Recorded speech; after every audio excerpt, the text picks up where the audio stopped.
Brasil Cidadão. Sempre trazendo notícias da atualidade, do Brasil e do mundo.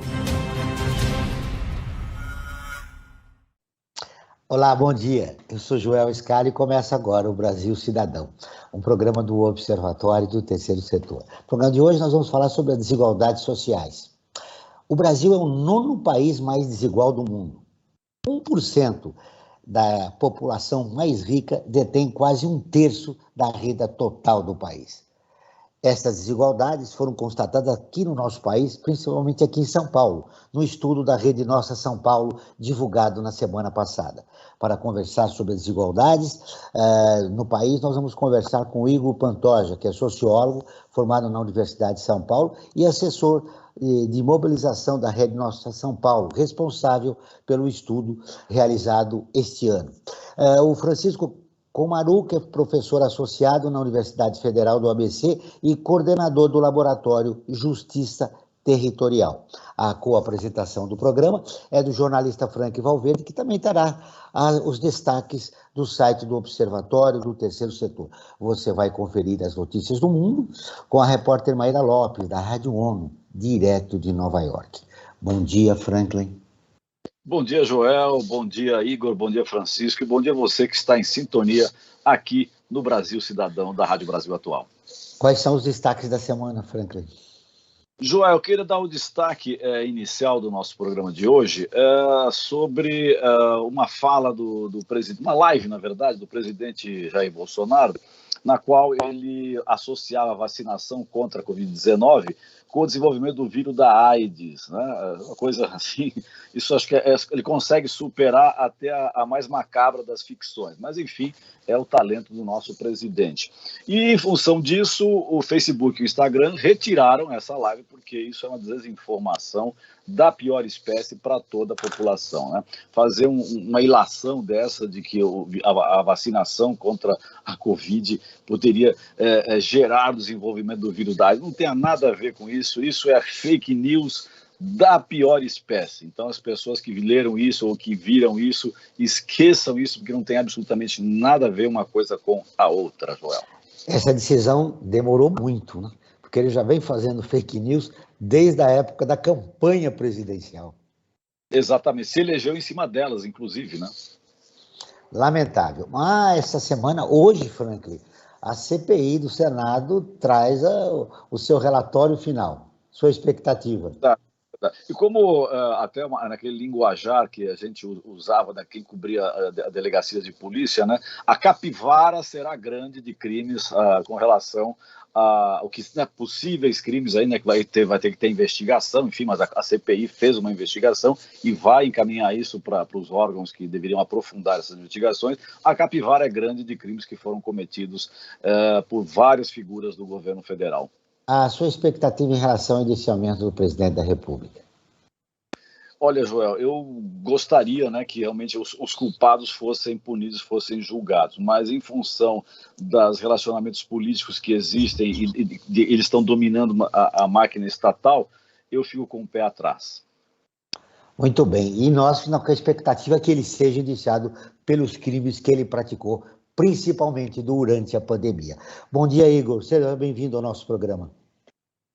Bom dia, Joel. Bom dia, Franklin. Bom dia, professor Francisco. Francisco, seja muito bem-vindo ao nosso programa. Está sem som, Vou ligar Francisco. o microfone, Francisco. Desculpem.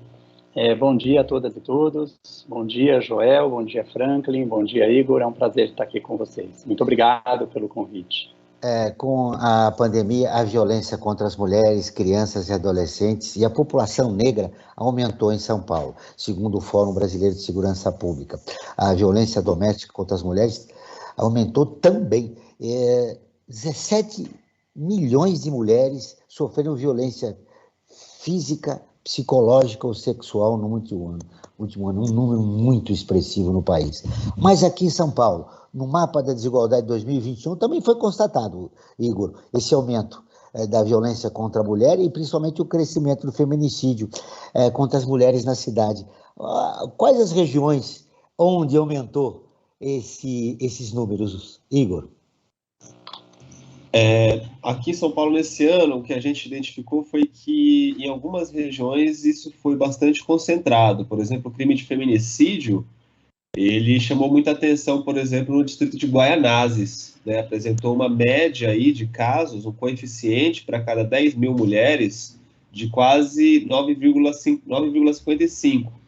Então, isso é 3 vezes maior do que o segundo colocado, que é o Brás. Então, nesse caso, a gente teve enfim, chamou muita atenção esse destaque, né? Tem outros distritos também na periferia, leste, principalmente da cidade, que saem com os números mais altos do que a média da cidade. Da mesma maneira, em relação aos crimes de violência contra a mulher, de modo geral, para além do feminicídio, também tem desigualdades bastante grandes, né, na cidade de São Paulo. Só que aí, dessa vez, o que chama atenção é a concentração nas áreas centrais. Então, ao contrário do que, né, geralmente se pensa, de que tudo isso se concentra na periferia, né, mas nas áreas centrais, principalmente na região mais pobre do centro, então distritos da Sé, do Brás, da Barra Funda, foi Isso onde que eu se te perguntar, concentrou viu, em São Igor? Paulo. Eu vi aqui a Sé foi um principal bairro onde teve muita ocorrência. E nos Jardins, onde a concentração de renda é maior? Nos bairros de renda maior, o número foi bem mais baixo do que a média da cidade, né? Então, a gente tem, por exemplo, Moema, Perdizes, Morumbi, Alto de Pinheiros, são alguns dos bairros com menores coeficientes aí de violência contra a mulher registrada, né? A gente sempre trabalha com os dados oficiais. Então, até como você estava falando, essa questão da violência doméstica ela é muito complicada porque a gente não sabe, na Tem verdade, se subnotificação, o né? número reflete a realidade, exatamente. Então, até por isso, as políticas preventivas, elas têm um papel fundamental para que a mulher se aproprie, né, desses instrumentos e faça a denúncia para que isso seja, de fato, objeto de políticas públicas. Eu quero ouvir o Francisco. Francisco, esse foi um número expressivo. Nós podemos colocar na conta não só da pandemia, ou a violência contra esses grupos já vem crescendo, as mulheres, as crianças e os adolescentes? Esse número vem crescendo no país? Sim, né? A gente observa, né, que, primeiro, quando a gente fala de violência é uma palavra bem abrangente, né? Na semana passada, a ministra Carmen Lúcia disse, né, que passar fome é inconstitucional. Né? Então, se a gente pensar que fome é uma forma de violência, né? Se a gente pensar que a falta de acesso à internet também é uma falta de violência, num período em que as pessoas precisam ter informação e precisariam estar em casa cuidando da saúde, né? E é claro que a agressão física, sem dúvida nenhuma, né? A agressão física com o uso de armas letais é uma enorme violência, é a violência que a gente mais acaba discutindo também, né? A violência doméstica, inclusive. Nós estamos vindo num processo, numa escalada de intolerância no Brasil que, segundo alguns estudos, dá para perceber que isso já vinha acontecendo antes da pandemia, né? Até antes da pandemia, a gente já vinha com uma escalada de intolerância, de dificuldade de mediação nos conflitos, né? É próprio de uma sociedade muito desigual. Nós temos dívidas históricas, né, muito profundas.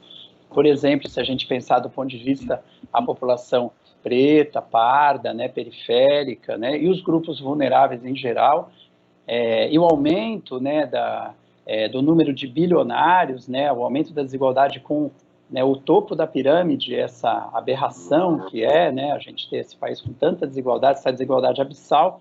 Então, a violência ela já vinha se expressando de várias formas. É claro que sob a pandemia da Covid-19, né, e com o governo de ultradireita, com as características que a gente tem no governo Bolsonaro, né, que vem cometendo uma série de crimes, né, está sendo, inclusive, processado, né, no Tribunal Internacional de Haia por genocídio, né, crimes contra a humanidade, a violência aumenta ainda mais nesse contexto em que também, né, o governo federal estimula, né, a aquisição de armas, facilita o acesso a armas para a população civil, né, o que é uma coisa muito grave. Então, são muitos fatores, são várias camadas, né, de fatores que se sobrepõem, agravando a problemática. E o que a gente está medindo hoje, eu acho que o mapa da violência, o mapa da desigualdade, ele traz informações importantíssimas e preciosas, mas eu acho que hoje a gente está medindo coisas de um período um pouquinho passado e dentro de uma realidade muito dinâmica, né, em que as coisas estão mudando muito rapidamente. Então, daqui a 6 meses, certamente, a gente já vai ter outros cenários, talvez mais graves ainda, né? Eu acho que isso é uma questão importante da gente discutir também. O Igor, o que mais surpreendeu nos dados divulgados pelo mapa da desigualdade aqui em São Paulo? Essa questão da violência, acho que para a gente chama muita atenção, principalmente nas regiões centrais também da cidade, né? A gente tem, enfim, uma série de estudos e é reconhecido o efeito da violência sobre as periferias, mas nesse mapa se destacou muito, por exemplo, a questão da violência tanto contra a mulher quanto contra a população jovem na região central da cidade. É devido ao aumento da população de rua? Eu acho que a gente acredita que tem muito a ver com isso, sim, ainda mais nesse contexto da pandemia, que esse número aumentou muito, né? Também com as áreas empobrecidas ali do centro, então o Brás é uma das regiões que teve um aumento muito grande na taxa de violência. A gente sabe que é uma região com muito comércio de rua, com muita gente na rua, muita gente passando necessidade, tentando ali conseguir algum recurso para sobreviver, muitos migrantes também que não têm acesso a uma série de direitos básicos. Então é uma região bastante complicada, inclusive em disputa, né? A gente tem projetos aí de concessão de algumas ruas para iniciativa privada, tem toda a questão da ilegalidade relacionada ao comércio também ilegal ali de materiais, enfim. Então, essa questão das áreas centrais ela ainda é muito invisível, muito invisibilizada, na verdade, e exigiria um entendimento um pouco maior, né? A questão dos cortiços, a população empobrecida que vive no centro ainda é muito invisibilizada e está sendo alvo da violência. Mas teve outras questões também, a questão da acessibilidade em relação à internet também, até o professor Francisco comentou, né, essa questão da violência, que é você não ter acesso à internet hoje em dia, porque são coisas que cerceiam direitos, né? Você não ter acesso à internet nesse contexto da pandemia reduziu o acesso à educação, dificultou o acesso à saúde, enfim, impossibilitou o trabalho remoto, né, para quem era possível. Então, isso, de fato, é uma situação cotidiana que as pessoas em São Paulo vivem de maneira muito desigual. Então, o mapa mostra muito diretamente ali, né, onde estão os problemas de conectividade na cidade de São Paulo. E, claro, né, as periferias, de fato, são as mais prejudicadas nesse caso. O Francisco enfim, então uma série de... O Francisco levantou um aspecto muito importante, né? A violência contra a falta de acesso à internet. Entre 9 milhões, entre 10 e 9 milhões de crianças e adolescentes deixaram de acompanhar as aulas, crianças que estudam nas escolas públicas, né, de São Paulo, deixaram de acompanhar as aulas durante a pandemia. É um processo de exclusão, Francisco, que aumenta a cada dia, né? Sim, a pandemia, né, ela expôs essas diferenças que já eram muito grandes, né? Então, crianças de classes sociais mais elevadas e da classe média, por exemplo, né, puderam estar em casa com uma boa internet, e muitas vezes, né, os pais conseguiram, inclusive, contratar professores particulares para acompanhar o seu aluno, o seu filho, né, para poder, de alguma forma, tentar tirar o atraso, né? Enquanto que escolas públicas, né, as crianças da escola pública, a gente sabe das situações, né, de mães, por exemplo, com um único aparelho celular, sem dados móveis suficiente, com 3 filhos dentro de casa, uma casa pequena que não tem cômodos adequados para poder as crianças estudarem, né? Na tese de doutorado do Dr. Luiz Corrara, ele mostrou, né, como que as crianças que estão nos cortiços, elas têm desvantagens no desempenho escolar comparado com crianças que moram em casas e apartamentos pequenininhos, mas que não é cortiço, né, no mesmo bairro da mesma escola, né, uma tese de doutorado que ele fez ali na região do Glicério.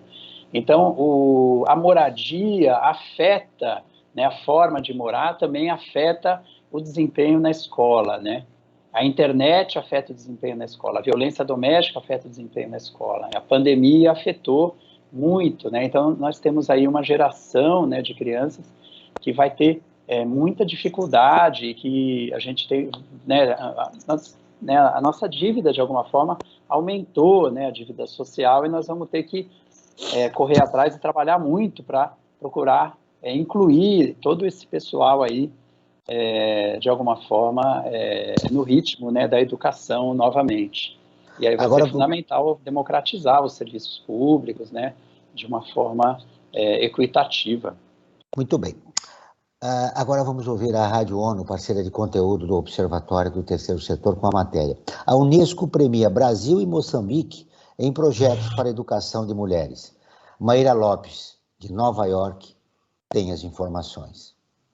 Os vencedores do Prêmio da Organização das Nações Unidas para Educação, Ciência e Cultura para a Educação de Mulheres e Meninas foram projetos de países lusófonos. O Brasil ganhou com uma iniciativa para capacitar mulheres de baixa renda em tecnologia e diminuir a diferença de gênero no setor. Já Moçambique levou a premiação com um projeto para empoderar jovens do país, formando uma rede de apoio feminina. O reprograma vencedor brasileiro está trabalhando para diminuir a lacuna entre homens e mulheres nas vagas de emprego em tecnologia. O programa oferece treinamentos em programação e outras habilidades digitais, além de trabalhar a confiança feminina para que elas possam ser ouvidas no meio, tradicionalmente dominado por homens. A iniciativa já alcançou mais de 10 mil mulheres e meninas em 18 semanas de cursos presenciais e online, com treinamentos intensivos e eventos técnicos. A Girl Move Academy busca levar mentoria a adolescentes moçambicanas,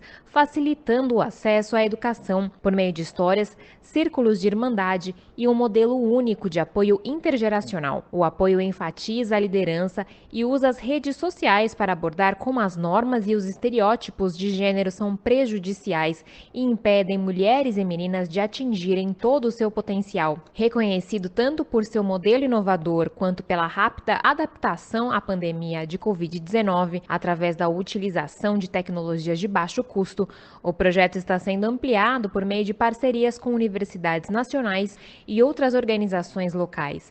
Até agora, incentivou mais de 5 mil meninas a participar ativamente da educação e da sociedade. Da ONU News em Nova York, Maíra Lopes.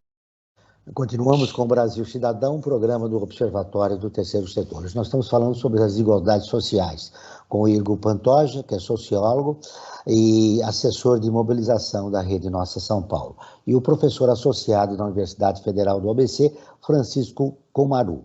Agora vamos com o Frank Valverde, que vai trazer informações e falar da nossa enquete da semana. Verdade, Joel. Vou começar falando um pouco sobre o momento ODS, né? O momento dos Objetivos do Desenvolvimento Sustentável, da Agenda 2030 da ONU, né? Que a gente sempre destaca nos nossos programas aqui na Rádio Brasil Atual. E hoje nós vamos destacar o objetivo 10.1, que prevê que até 2030 devemos progressivamente alcançar e sustentar o crescimento de renda dos 40% da população mais pobre a uma taxa maior que a média nacional. E também vamos destacar o objetivo 10.2, que também prevê que até 2030 devemos empoderar e promover a inclusão social, econômica e política de todos e todas, independentemente da idade, gênero, deficiência, raça, etnia, origem, religião, condição econômica ou outra qualquer que seja. Joel, também eu quero falar aqui para os nossos e as nossas ouvintes que a cada programa que nós fazemos, nós realizamos uma enquete, né? Mas para tentar sentir um pouco a temperatura do tema que nós vamos debater.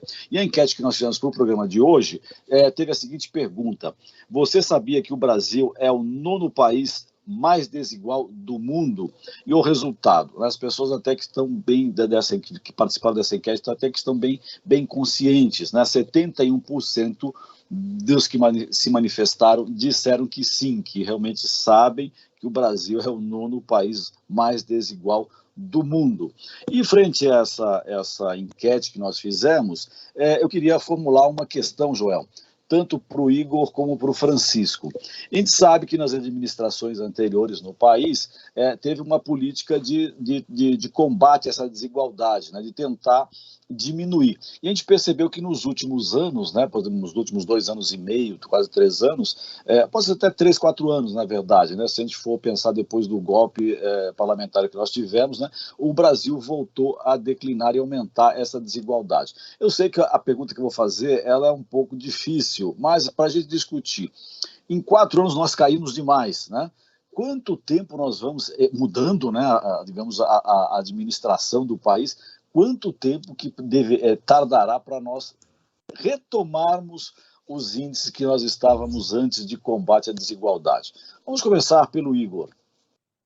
Eu sei que é difícil a questão, mas vou tentar refletir um pouco, né? Futurologia realmente é difícil de se fazer, mas, enfim, eu acho importante discutir essas questões. Acho que é uma pergunta difícil, as respostas são várias. A gente até viu recentemente um estudo da OCDE, salvo engano, falando que os países da América Latina vão levar até, no mínimo, 20 anos para voltar a patamares pré-pandemia em alguns indicadores sociais, e até 50 anos para conseguir, de fato, avançar e alcançar o que seria esperado se não houvesse a pandemia, vamos dizer assim, né? Se não tivesse havido. Então, é um atraso muito grande, né, que a gente vai viver, certamente. Na América Latina, os efeitos da desigualdade sempre foram muito estruturantes, né, para a nossa sociedade, para as nossas cidades, principalmente. Então, todas as nossas grandes cidades latino-americanas são conhecidas pelas suas desigualdades, né, principalmente questão centro-periferia, mas também a multiplicidade, depois que isso vai acarretar de situações. Então, a gente tem o centro-periferia, mas também tem a periferia dentro do centro, também tem as periferias dentro das periferias. Então, isso se multiplicou, mas a estrutura de desigualdade meio que permaneceu, né? Em São Paulo, a gente tem algumas propostas nesse sentido, né? A Regional São Paulo apresentou um estudo junto com a Fundação Tite Setúbal, que propunha ali uma série de políticas para a redução de desigualdades. Uma parte delas foi absorvida pela prefeitura. Então, no plano plurianual desse ano, apresentado, né, esse ano, mas que vale até 2025, a prefeitura vai aplicar um índice de distribuição do orçamento a partir de critérios de vulnerabilidade social dos diferentes bairros da cidade. Então, na verdade, uma parte dos recursos de investimento, um valor de 5 bilhões de reais, que a prefeitura tem aí disponível, né, até 2025, para fazer investimentos novos. Esse valor vai ser distribuído, então, de maneira desigual, já que os distritos têm necessidades diferentes, né? Então, os distritos mais vulneráveis vão receber recursos maiores do que aqueles distritos mais centrais. Então, isso é uma inovação. A gente acha uma questão positiva, né, essa proposta ter sido absorvida pela prefeitura, mas, ao mesmo tempo, a gente tem políticas que vão na contramão disso, que é, por exemplo, o aumento do IPTU, que está sendo estimado aí para essas mesmas periferias. Então, é uma questão complicada das políticas públicas, né, da gente ver como avançar, se por um lado a gente avança e por outro a gente retrocede. Acaba então, realmente, né? Uma outra, né? Pode acabar se anulando, exatamente. Francisco. Opa! Puxa vida, eu sabia que vocês iam fazer perguntas difíceis, mas eu não imaginava que ia chegar nesse nível. Realmente é super... Quer mais um? Mas eu acho... Joel. Não, imagina. O que a gente sabe, né, que construir dá muito mais trabalho, leva muito mais tempo do que destruir, né? Destruir é muito mais rápido. E o que a gente tem assistido nos últimos anos, né, basicamente tem sido, né, mais no sentido de destruir e de ampliação da desigualdade, né, e dificultação da democracia, né, e da igualdade social do que outras coisas. Porém, eu quero crer, e aí, assim, acho que para mencionar, né, eu quero fazer 2 exemplos, né. Um exemplo é de uma notícia que a gente, que saiu recentemente, de que a fila para a compra de jatinhos e compra de helicópteros aumentou, né? As pessoas que estão interessadas em comprar jatinhos, helicópteros, estão tendo que esperar mais tempo e os preços aumentaram porque a demanda está muito alta, né? Então, a gente vê que na ponta dos bilionários, né, é outro mundo, é uma outra realidade. Não é que falta dinheiro, falta recursos. Os recursos existem, né? O Fundurb é um fundo de urbanização da Prefeitura de São Paulo, ligado às secretarias, né, de infraestrutura, habitação. No Fundurb, a gente tem parado, né, cerca de 1,5 a 2 bilhões de reais. E a Prefeitura não tem implementado os projetos de habitação social que precisa implementar, né, na velocidade em que a gente precisaria. Então, nós temos uma situação também de muita morosidade, né, e de falta de eficiência na gestão pública. Quando a gente tiver... E, por outro lado, eu também quero mencionar uma outra coisa muito importante, né, que é a mobilização da sociedade civil. As universidades públicas, né, e as universidades privadas também, a gente tem um projeto de extensão na UFABC chamado Mapa Colaborativo, em que a gente mapeou iniciativas de solidariedade no Brasil inteiro. Foram mapeadas mais de 2.000 iniciativas só no ano passado, né? Então, existe uma mobilização muito grande, projetos de extensão, projetos de pesquisa, em que pese em meio a corte de recursos, né? Então, as pessoas, né, as instituições estão sendo atacadas e a sociedade civil está se mobilizando, né? A União dos Movimentos de Moradia, por exemplo, distribuiu umas 180 mil cestas.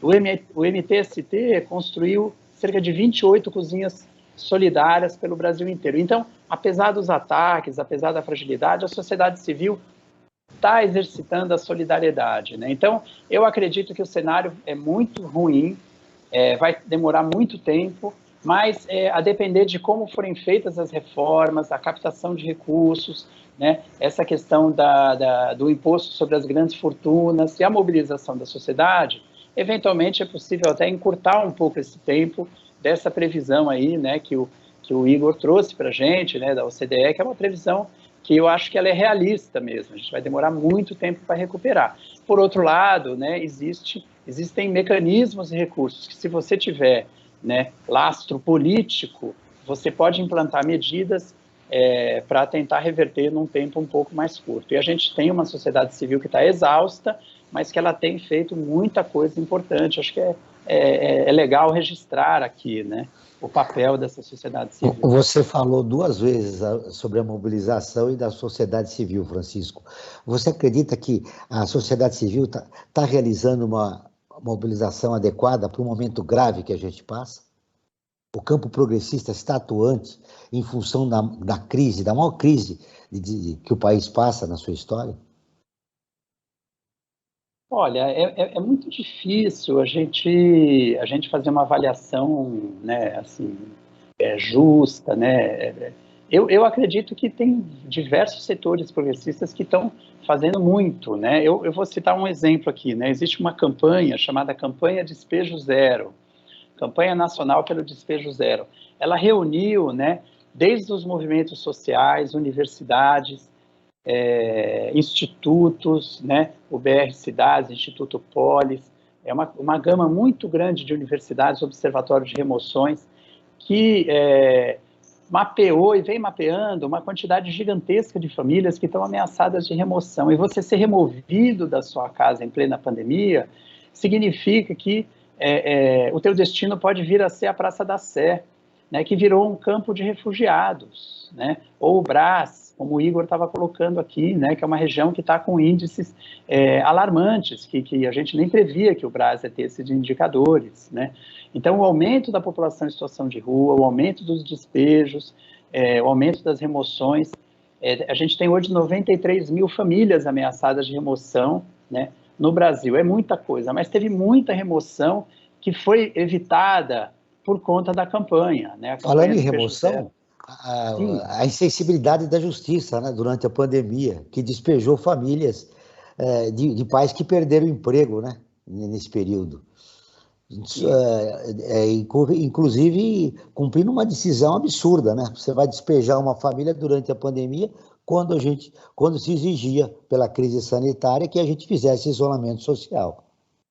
Exatamente. A gente tem hoje, né, temos hoje recomendação do Conselho Nacional de Direitos Humanos, né, temos liminares, né, decisões liminares do STF e uma lei nacional que foi aprovada em que o veto do presidente foi derrubado, né?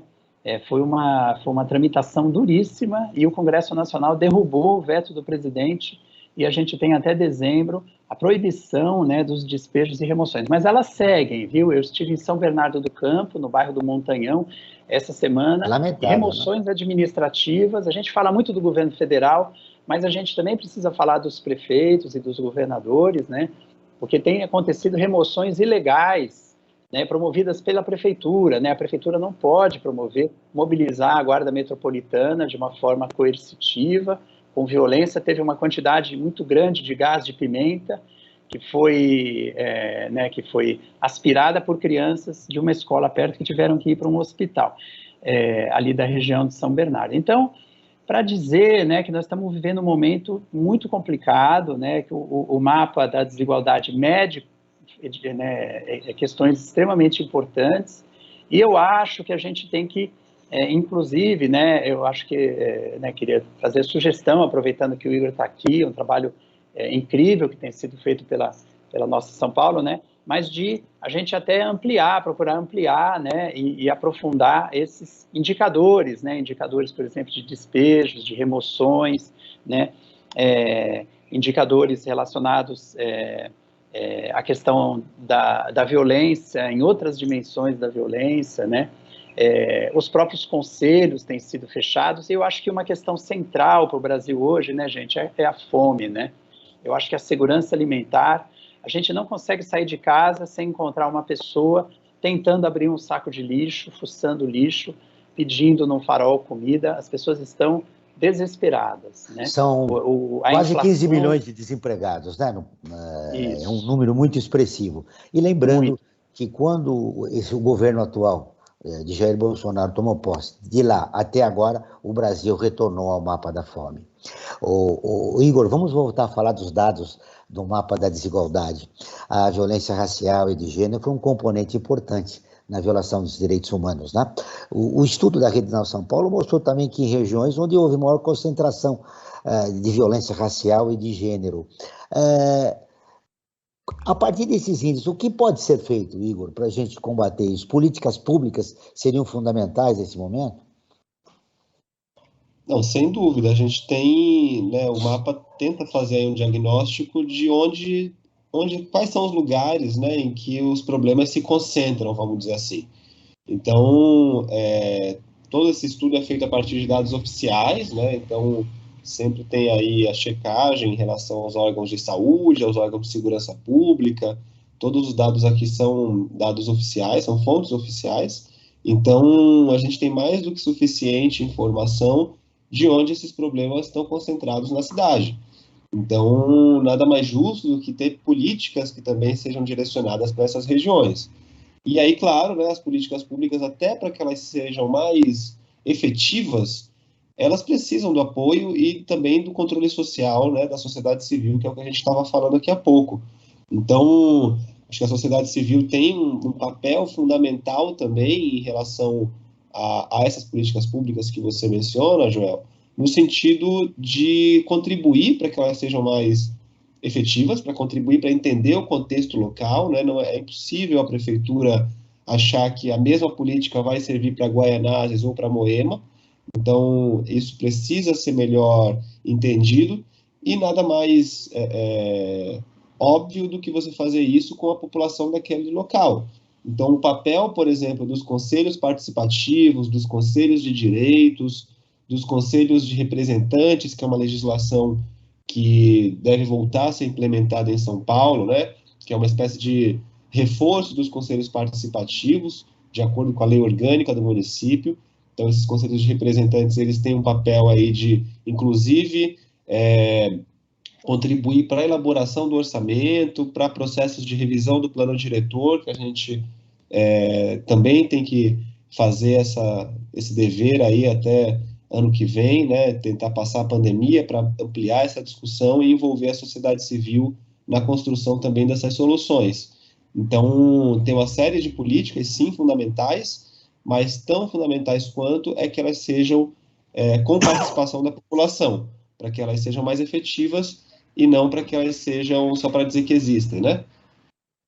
Eu vou fazer um convite a você que nos acompanha e ouve o nosso programa, para você seguir o Observatório do Terceiro Setor nas redes sociais e acompanhar informações do Brasil e do mundo sobre direitos humanos, causas e projetos sociais.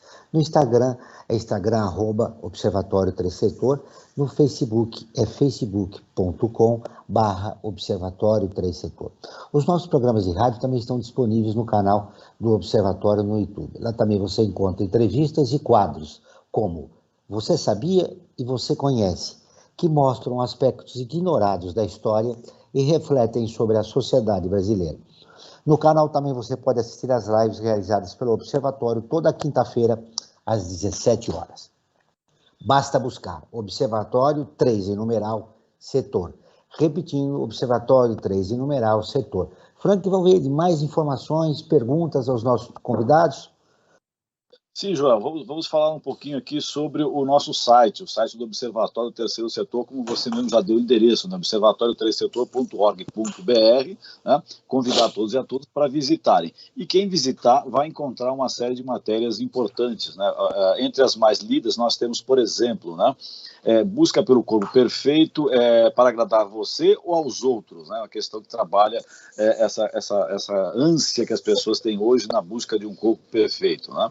Não que não seja necessário mais, né? Para quem quer, para você se sentir melhor ou para agradar os outros. Outra matéria que está sendo bastante lida também é 7 símbolos de luta pelos direitos humanos no mundo. Mostra como que essa questão dos direitos humanos não é só um problema no Brasil, é em todo o mundo. E a matéria em especial que eu quero dar um destaque, ela trata sobre o racismo, né? Ela diz o seguinte, né, o título dela: Racismo mata, 71% das pessoas assassinadas no Brasil são negras. Essa é uma matéria que foi escrita pela Isabela Alves e que relata o seguinte, que o Atlas da Violência de 2018, realizado pelo Fórum Brasileiro de Segurança Pública, revelou que a população negra está mais exposta à violência no Brasil. Os negros representam 54% da população brasileira, mas são 71,5% das pessoas assassinadas a cada ano no país. Olha só que a diferença é brutal. Foge dessa proporção do número da população negra, ou seja, a população negra é vitimada muito mais do que a população branca ou não negra dentro do fenômeno do racismo estrutural, Frank. Exatamente. Ou seja, o Brasil ainda, digamos, a mentalidade ainda está na época da escravidão, tá? Perseguindo a população negra no Brasil, Joel. E eu acho que também eu gostaria de introduzir uma questão para ser discutida aí tanto pelo Igor como pelo Francisco, né? Nós estamos aí com o mapa da desigualdade, ele está aí. Agora, precisamos trabalhar para combater essa desigualdade. Claro, fundamentalmente para esse combate seriam políticas públicas, mas para que a existência das políticas públicas passem a funcionar no país, é preciso que a população pressione, né, os seus representantes no parlamento, os seus dirigentes que foram eleitos, né, nos 3 níveis, né, seja no nível federal, estadual, municipal, para que isso seja implementado. Mas vem uma questão aí para tentar a gente encaminhar por isso. E o papel da escola? Como que a escola pode estar trabalhando para contribuir, para diminuir esse mapa da desigualdade no país? Vamos começar, talvez eu pedi para o Igor começar, agora eu vou pedir para o Francisco começar a responder essa questão. Como é que a escola, vocês que são professores, né? Você que é professor, como é que a escola pode contribuir para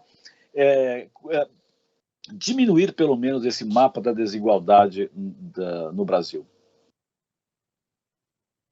Olha, essa pergunta é muito, muito boa, né? Eu estava justamente pensando, né, que a gente devia falar um pouquinho disso, né? Que realmente o mapa da desigualdade traz um diagnóstico muito importante, né?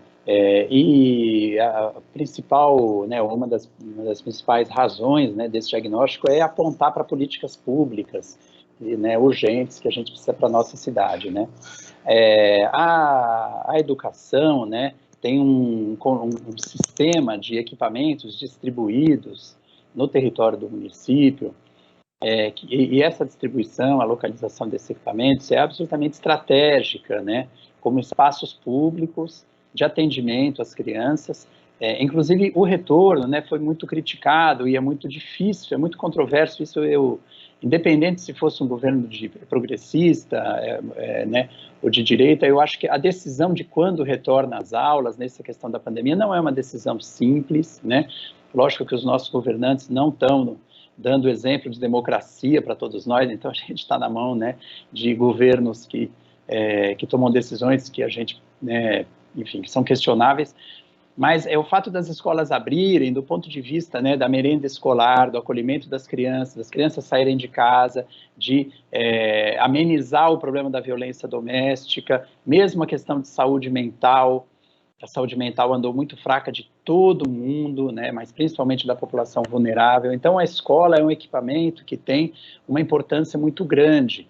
É claro que as escolas, do jeito que elas estão hoje, né, os professores estão muito mal remunerados, as escolas estão muito sucateadas, precarizadas, então precisa ter um investimento muito grande, precisa se fazer uma inversão, né, de prioridades e de investimentos, né? A gente vê, por exemplo, aquela política dos CELs, né, os Centros Educacionais Unificados, né, que foi numa gestão progressista aqui da cidade de São Paulo, né, pela prefeita Suplicy, a construção daqueles equipamentos na extrema periferia, né, existe uma avaliação, é muito controverso, há críticas, etc., mas tem um papel muito importante você levar um grande equipamento de educação com biblioteca, com cinema, com teatro, com piscina, para uma região e para uma população que, historicamente, nunca acessou esse tipo de serviço. Então, as escolas, elas têm um papel, lógico, mais singelo do que os CELs, mas elas são estratégicas, elas podem ser espaços, né,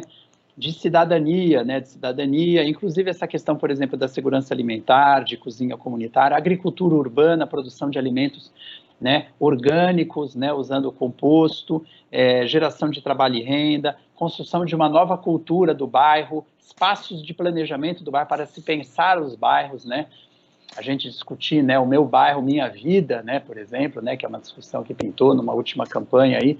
Então, as escolas, sem dúvida nenhuma, é o equipamento que a gente poderia ter como ponto focal, né, para reiniciar a discussão dos bairros periféricos, né, não apenas os distritos e uma leitura de subprefeituras, que é super importante, que estão praticamente nas mãos dos militares. A gente tem uma série de, né, comandantes e aposentados, né, e uma relação muito complicada, né, com as periferias, com vereadores, né, conservadores, muita coisa complicada que tem na periferia, mas as escolas eu acho que são um espaço que a gente precisa realmente fazer uma reflexão muito importante do papel, não só do ponto de vista da educação, mas do ponto de vista territorial, que pode cumprir no próximo período e no futuro, né? Interessante, Francisco, você lembrar dos CELs, não?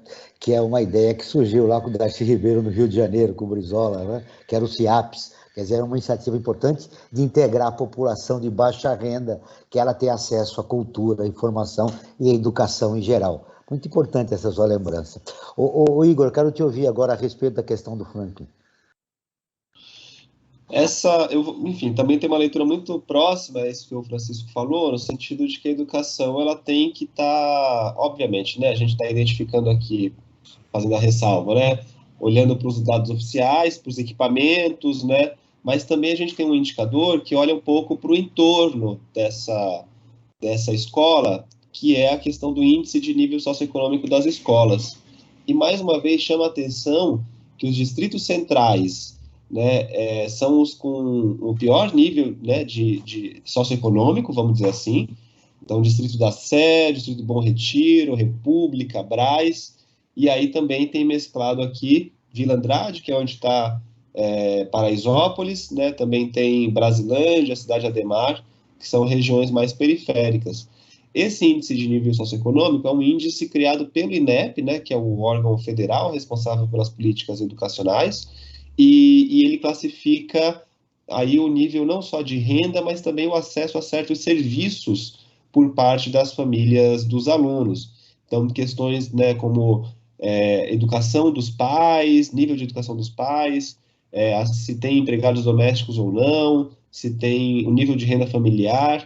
Então, ele é um índice multidimensional que busca identificar quem são, qual é o perfil socioeconômico daqueles alunos. E isso já dá boas pistas aqui, mais uma vez falando aqui da questão das áreas centrais, né? Essa pobreza invisibilizada também existente no centro, e que, extrapolando aí para o que eu ia falar em relação à educação, também tem uma formação nessa área, né, de planejamento urbano e tal, então também tem esse olhar um pouco para o muro, extramuros da escola, né? O papel que a educação e a escola têm para além só da escolarização, vamos dizer assim. Então tem um papel aí sim, cívico, né, de cidadania, como o nome do programa traz, tem uma questão, eu acho, de apoio também a processos de identidade de bairro, né, planos de bairro, que é uma ferramenta de planejamento que existe e que pode ser muito potencializada aqui em São Paulo, que é você pensar essa dimensão administrativa, né, de subprefeitura, distrito, mas você ter, de fato, um envolvimento e um senso de comunidade a partir do seu bairro, né, do seu entorno. Então, a escola é talvez o melhor equipamento público que possa abrigar esse tipo de iniciativa e potencializá-la, né? Você tem ali professores, né, formados com instrução nível superior, você tem a diversidade de alunos, então você tem alunos desde as regiões mais pobres ali do entorno, mas também tem alunos muitas vezes de classe média ali que moram no entorno da escola. Então é onde de fato as pessoas se encontram na sua diversidade, né? Porque para além da escola, muitas vezes uma atividade de lazer, uma atividade cultural, as pessoas acabam se separando, né? Você acaba frequentando sempre os mesmos nichos, mas a escola é, por excelência, o lugar do encontro, o lugar do público, né? E muito criticada por determinado segmento da população, a escola se tornou fundamental durante a pandemia. Se percebeu que a população de baixa renda ia para a escola para completar o seu alimento ou fazer seu único alimento diário, e a escola concentrava esse público e a necessidade dela funcionar. Que agora é a grande discussão, né? A volta rápida para que essas crianças voltem a frequentar a escola. Então, ela tem uma outra dimensão social mais importante do que aquela que a gente se imaginava que as crianças só iam para estudar. Franklin, você tem informações sobre o Observatório em Movimento? Mais alguma coisa, que nós estamos caminhando para o último bloco do programa. É verdade, temos menos de 10 minutos aí. Eu queria dar o destaque de duas campanhas que o Observatório Terceiro Setor vem realizando. A primeira delas é sobre o Observatório em Movimento, é uma iniciativa que tem como objetivo apresentar informações, dicas, sugestões de variados especialistas das mais variadas áreas do conhecimento, que vão falar sobre como melhor viver nessa época de pandemia, né? Que nós esperamos que já estejamos entrando para pós-pandemia, já com o número de pessoas sendo vacinadas, já crescendo, né? Que a gente caminhe para o pós-pandemia e que o mundo seja diferente do que era, né? Com certeza será, mas que as pessoas tenham consciência de como atuar nesse novo mundo pós-pandêmico. E para você ter essas informações desses especialistas, eu convido a todos e a todas que entrem no nosso site observatório3setor.org.br, o 3 em numeral. E a outra campanha que é importante que nós estamos fazendo é sobre o Apoio Terceiro Setor, que é uma plataforma online de financiamento coletivo para organizações da sociedade civil com projetos em diversas áreas. Para você saber mais sobre isso, eu convido que você entre no site apoie3setor.com.br, o 3 em numeral, tá? E também convido para todos e todas visitar nossas redes sociais, seja no Facebook, seja no Instagram, assim também como no YouTube. Nós temos muito conteúdo e, modéstia à parte, da melhor qualidade, Joel. Franklin, você sabia, um dos dados importantes divulgados pelo Mapa da Desigualdade 2021 é a diferença de quase 23 anos entre quem mora nos jardins e quem mora nas periferias da cidade. Quem mora nas periferias da cidade vive 51 anos e quem mora nos jardins consegue viver até 80 anos. É uma diferença muito grande, né, Franklin? Brutal, Manuel, brutal. Qual é o seu destaque final? Meu destaque final é o seguinte, eu acho que já passou da hora de discutirmos sobre o imposto para as grandes fortunas. Eu acho que tem muita gente no topo da pirâmide acumulando muito mais que a base. Então está na hora de começar a taxar as grandes fortunas e redistribuir para a base da pirâmide. Muito bem. Igor, eu tenho mais 2 minutos para você e para o Francisco, e eu gostaria que você fechasse a sua participação no nosso programa, falando do que mais importante você gostaria de registrar a respeito do mapa. A gente falou de uma maneira geral, o trabalho importante que vocês realizaram, que esse trabalho é referência, né, para se construir políticas públicas e para diminuir essa profunda desigualdade que existe no estado de São Paulo, o maior país, né? É a maior cidade do país. Que mais importante você gostaria de deixar registrado a partir do trabalho que vocês realizaram no Mapa da Desigualdade 2021?